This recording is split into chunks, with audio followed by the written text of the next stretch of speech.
Sementara itu pemirsa, Direktorat Jenderal Pengendalian Perubahan Iklim Kementerian Lingkungan Hidup Kehutanan siap tanggap mengantisipasi potensi bencana yang diakibatkan dari perubahan iklim di wilayah Kalimantan Tengah.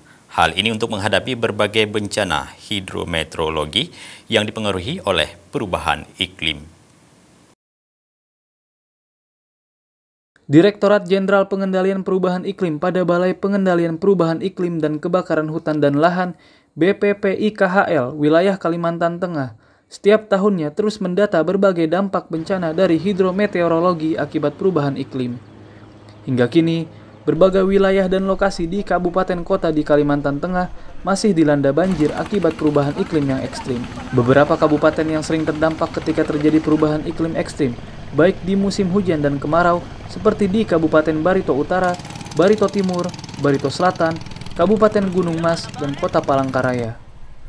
Untuk mengantisipasi setiap bencana hidrometeorologi, BPPI-KHL wilayah Kalteng, Joni Santoso menyebutkan pihaknya siap tanggap menghadapi perubahan iklim yaitu dengan mengimplementasikan berbagai program yang permanen untuk pencegahan secara dini.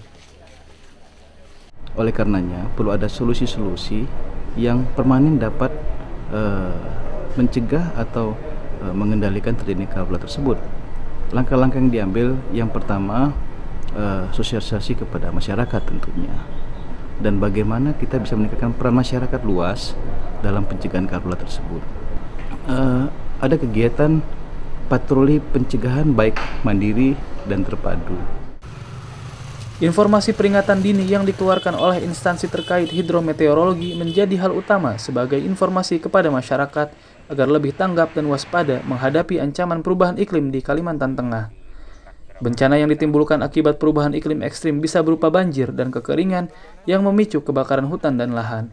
Dari Palangkaraya, Kalimantan Tengah, Redianto Tumon, Kantor Berita Antara, mewartakan. Jadi gabung sama TNI, Polri, dan juga BKSDA.